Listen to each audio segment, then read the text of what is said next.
guys, DarkLord Projects here again, and today we have an $800 powerful gaming PC build.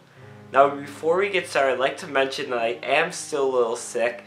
I was worse a few days ago, but that's one of the few reasons why I haven't been able to post a video lately.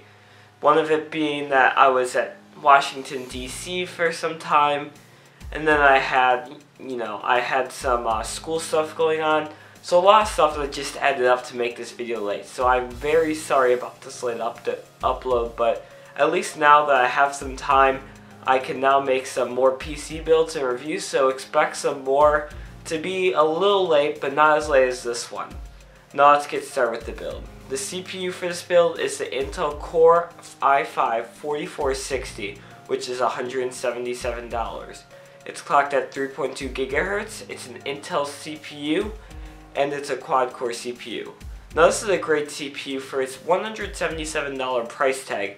You are getting some pretty decent specs. 3.2 GHz and quad-core is perfectly fine for most gaming. It isn't hyper-threading like the i7, but quad-core is more than enough for gaming. Usually dual-core can support gaming, but quad-core is just an extra bonus if you do decide to use extra applications here and there who do use the extra cores.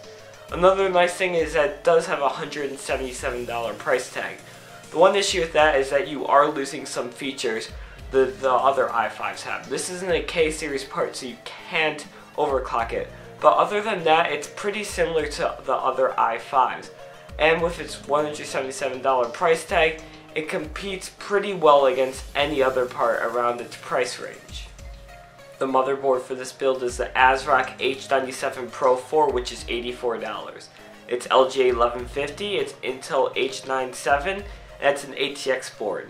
So a lot of people always request me to use more ATX boards than micro ATX, and once again I decided to listen to them. This is an ATX board, and a lot of people like that because it's really easy to upgrade ATX and micro ATX. Another thing about this board is that it's Intel H97. It's a pretty good chipset from Intel, especially for the i5, and it'll be pretty good in this system, especially with its $800 price tag. Also, ASROCK's Pro 4 series is usually pretty good.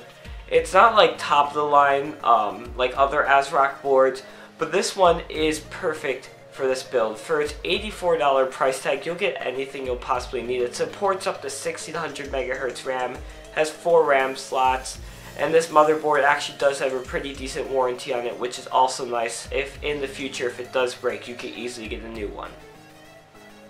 The RAM for this build is the G.SKILL RIPJAWS X series, which is $66.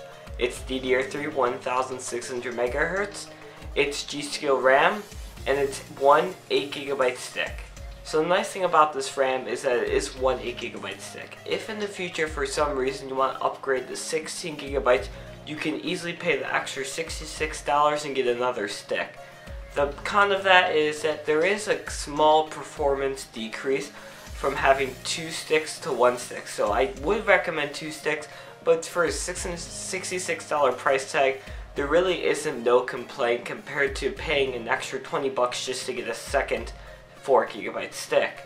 Another nice thing about this RAM is that it is G.SKILL RAM. G.SKILL makes some of the most high quality RAM on the market while keeping a relatively low cost. So that's a really nice thing about the RAM. The storage for this build is the Western Digital CAVIAR Blue, which is $40. It's 1 TB, it's a 3.5-inch HDD, and it's 7,200 RPM. The only reason I decided to go with the Western Digital except the Seagate Barracuda is because it is only $40.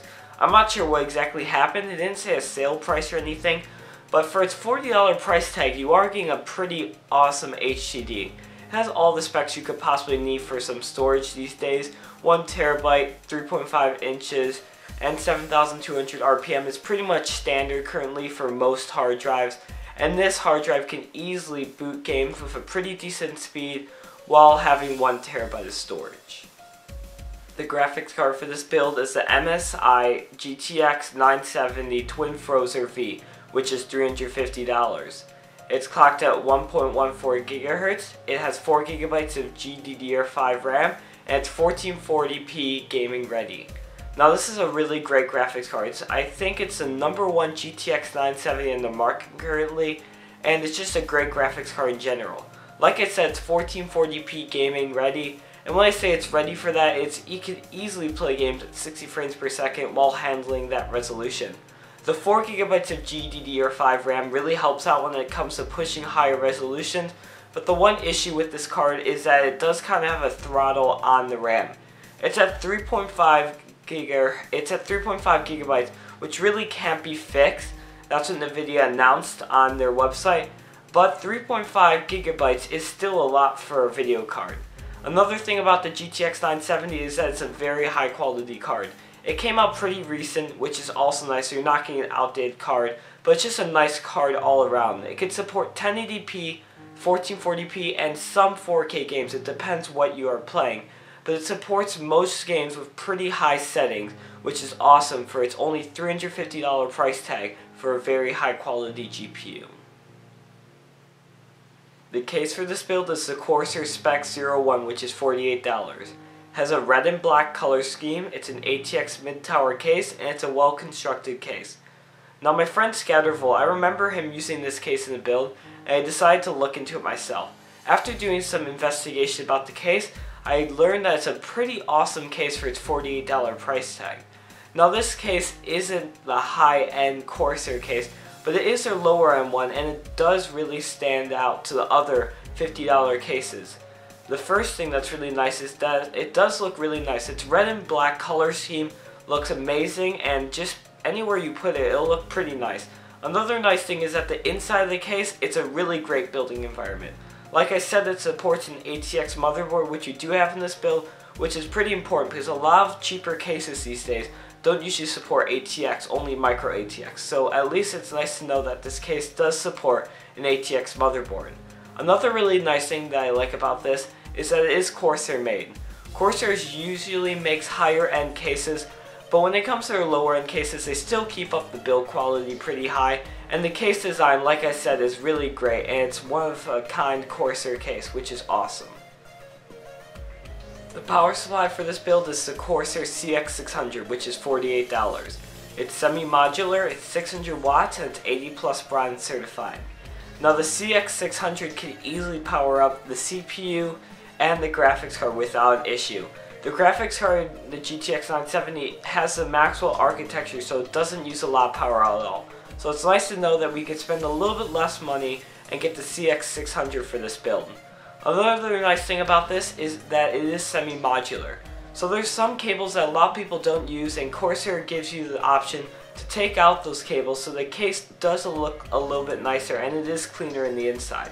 Another great thing that is 80 plus bronze certified. Usually most power supplies are 80 plus bronze certified, but it's nice to know that this one is too, so you will save a little bit more money on your power bill compared to any other power supply with a lower rating.